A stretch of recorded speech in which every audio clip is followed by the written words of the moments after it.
Hi, this is Trepacer. Normally I would do my Trepacer Saturday reviews, but I wanted to try something a little different for instead of just reviewing a horror movie for my horror review and talk about two horror franchises, I guess, or two, well, I guess it would be three technically, horror movies specifically that I watched growing up, which really kind of made an impact on me actually, which I mean, just added to my love of horror, I guess. So it's a little different, and maybe I'll do these videos from time to time, just of remembrance of old horror movies that I watched growing up. Okay, the first one, or I guess the first set I want to talk about is the Count Yorga movies starring Robert Corey that came from the 1970s, I believe. Now, Count Yorga, of course, was a vampire, of course, and it was filmed in the 70s. It starred, I think he's an English actor, Robert Corey, and it basically took place in the 70s when they're filmed. Normally, vampire movies, they're like period pieces for the most part. Not all the time, but for the most part, vampire movies are usually period pieces. But this one, of course, will take place in the 70s, and I just remember, especially the first one when it first came, not when it first came out, obviously, because I think I was a little kid when it first came out. I guess I saw it on TV, I guess, after I'd been in the movies and stuff. And the reason it made an impact on me was because of first of all, Robert Corey, he just looked fantastic as the vampire. And I'll just put a picture of him, a couple of pictures here so you can see what I'm talking about.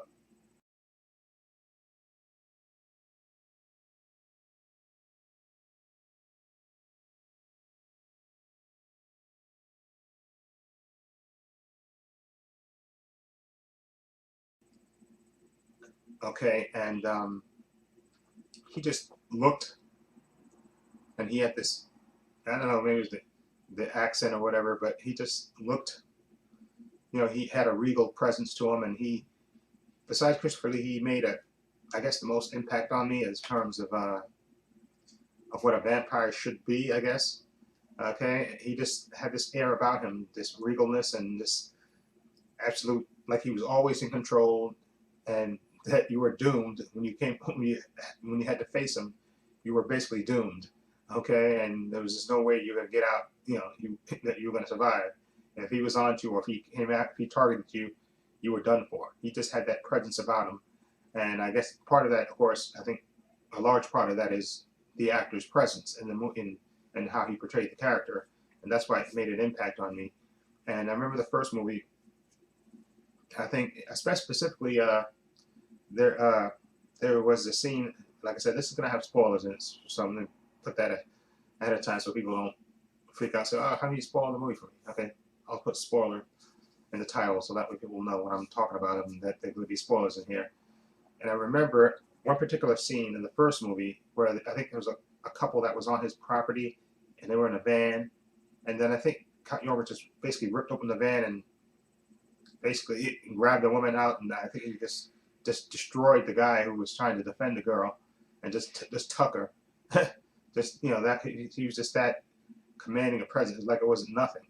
And I remember also, I think there was two guys that came looking for the one guy's fiance or girlfriend, and the one guy just got. I mean, he didn't believe in vampires at all. He was just so cynical to it until actually he was confronted by Count Yorga. And I think I'm not sure about this, 100% sure about this, but yeah, the scene I think takes place in the castle where the guys go to rescue the girl, and of course the one guy who doesn't believe it, of course now he does believe it because he's confronted with these things, and I think he tries to even do this. I think, I think that's the movie. I think it's the first movie that he does that. I'm not sure. Don't quote me for sure. It's been a while since I've seen it, but I think he tried to do this because he was just, it was like it was one of these old crap moments where the guy just go, "Oh crap, I'm done, I'm effed." And he tried to do like that. And of course, they just destroyed him, of course.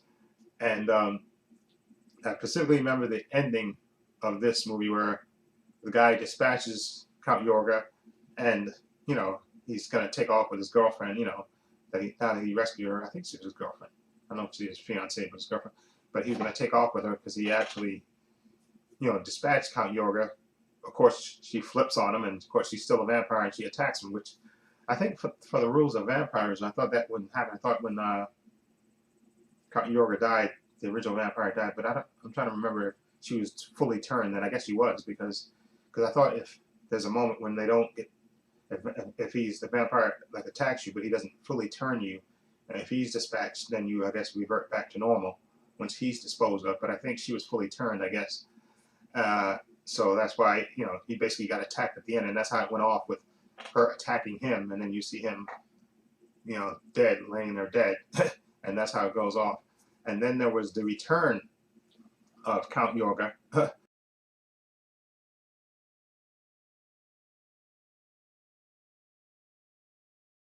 which starred. The reason I remember that movie specifically, of course, was because Mary Hartley was in it.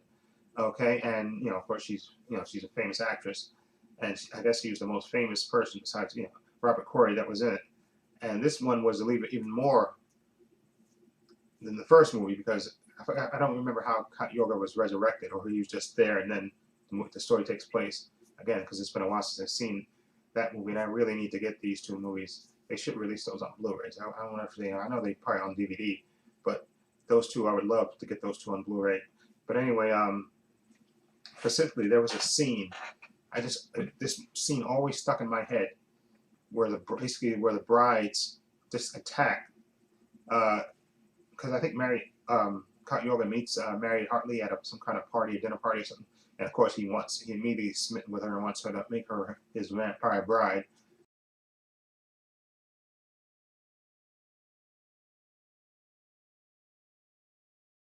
And basically he sends his brides to attack Mary Hartley and her family. And basically I think the story is told in flashback. She remembers it in flashback, and you see all these vampire chicks just attacking her family. And that image just haunted me of those brides. And so I'll show you an image of them right here.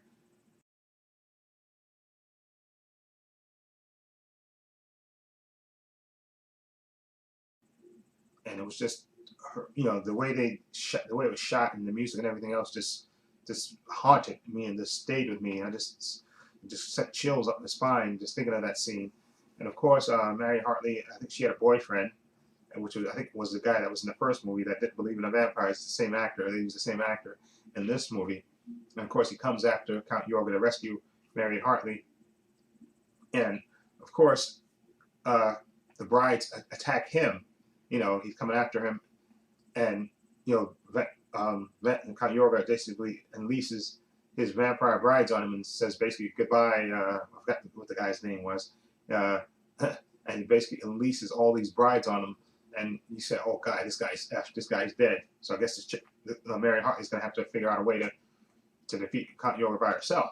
Okay, and you hear the guy scream, and then Count Yorga has taken Mary Hartley up to to the top of the castle on the outside, and then all of a sudden you see the guy coming. You say, "Oh, how did he survive?" You go, "Wait a minute, what happened? I thought he got killed but he's alive, and he's basically fighting Count Yorga, and then he basically I think he tosses him over the side, and Count Yorga gets impaled, and of course dies. I think that's how it happened. Yeah, he gets impaled. I think he pushes him over the side, and he gets impaled.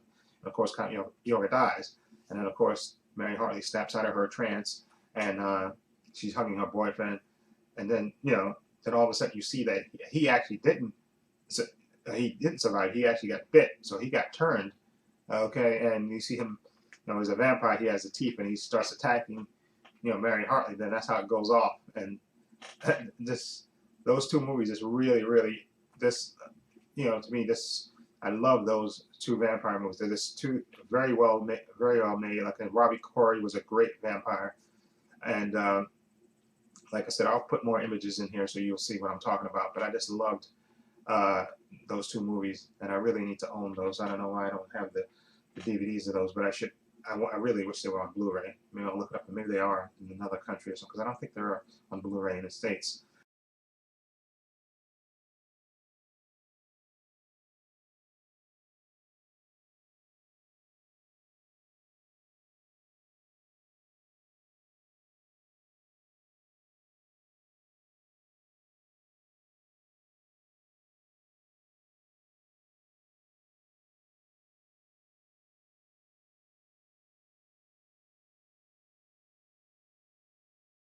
But anyway, uh, back to my next movie that I'm going to talk about is The Brides of Dracula.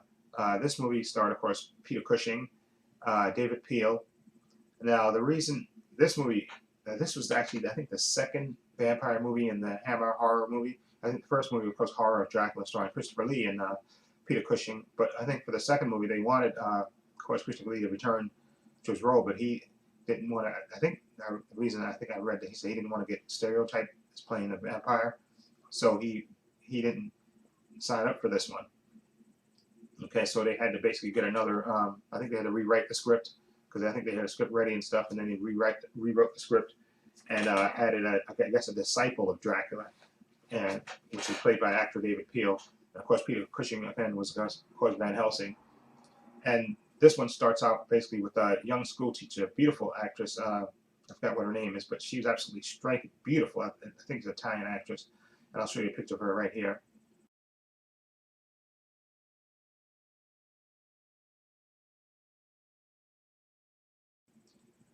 She was absolutely beautiful and just absolutely gorgeous. And she was making her way to this women's college, I think, to teach. And she had to stop off this. I think she stopped off at this castle. I'm trying to remember why, if the carriage broke down or whatever, and she had to basically stay at the castle for the night until she moved on to the school. And she meets an older lady, the Baroness, I think they call her, and her maid there. And she's, she offers her castle for the night, before she moves on. And what happens is, of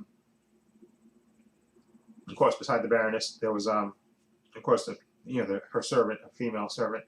And then while the young school teacher's there, she actually she sees a young man, and the son of the Baroness, and he's actually chained up. He's chained up, I think, by the foot, and he starts talking to her, and basically, and she's, asking, why are you, chained up? And he's basically telling her that her mother, that he was reckless or something, I think some kind of BS story about him being out of control and how his mother basically is keeping him prisoner here.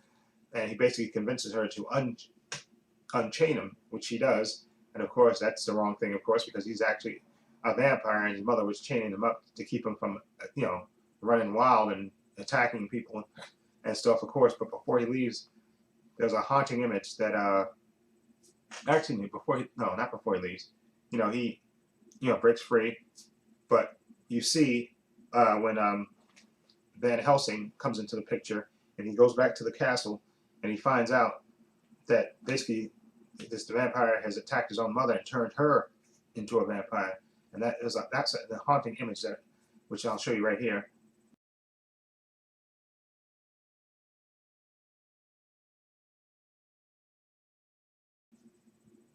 That just really the older lady with the fangs of her own son turned on her and bit her and turned her to a vampire before he buggered off. Okay, and of course Van Helsing's on the case, and you see this young school teacher. She finds out later, once the mother finds out that she let her free, that she let the vampire free, that she screamed at her, "What have you done? What have you done?" And then of course the maid, the insane maid that is basically the vampire servant, she's laughing and giggling and saying, "Yeah, he's free, he's free, he's now he can."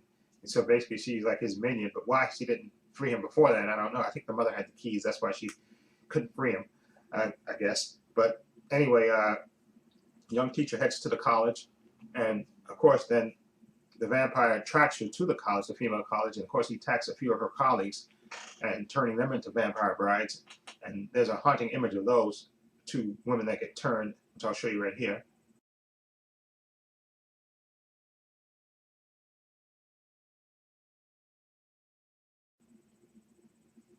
Okay, and it just that them images, those two female vampires, just another image that stuck in my mind. Those female vampire brides, and there was a nice scene where the one female vampire, which is the one that's, I guess this is kind of wacky to say, the one that's more toothy, I guess, when she sits up in her coffin. She's laying in her coffin, and she sits up, and the school teacher sees her, sits up, and she says, I think Mina is the girl's name or something. She's going, "Yeah, Mina, give me a kiss." Give me, she's coming at her with the vampire too, so give me a kiss, and it's just freaky. And of course, Peter Cushing, Van Helsing, is on the case, and of course he's battling the vampire. And then there's a great scene in the barn where he's battling this disciple of the vampire, and the guy overwhelms him, and he basically chokes him unconscious, and he actually bites him, which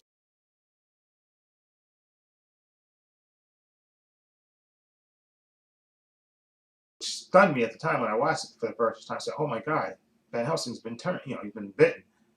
Okay, and I said, "Oh, what the hell's going to happen?" Maybe the school teachers, maybe she's going to have to be the one to kill the vampire because Van Helsing's done for. I thought, man, that was bold. They killed off Peter Cushing, but actually, it didn't turn out that way. Apparently, which I'll show you this picture right here.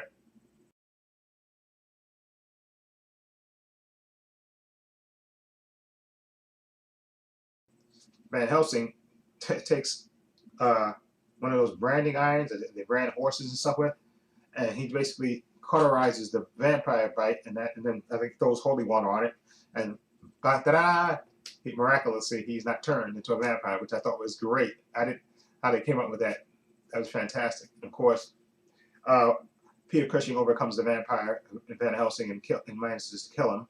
But there are the two female vampires. They basically just run off. So I guess he'll track them down later because it's kind of weird that happened. I thought they would at least dispatch the two female vampires that have been fully turned, just dispatch them first and then show him killing the vampire. But he killed I think he set the barn on fire, and the two female vampires, they ran off, and then Van Helsing kills kills the vampire, the male vampire in this movie. And again, I loved it because, like I said, the reason this movie stayed with me, like I said, first of all, the female lead in this movie is absolutely beautiful, gorgeous, beautiful Italian actress.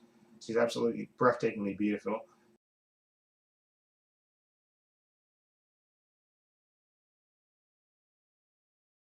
And of course, the female vampire brides just looked absolutely freaky. Hammer played everything up with the low-cut blouses and the teeth and the blood and everything else. And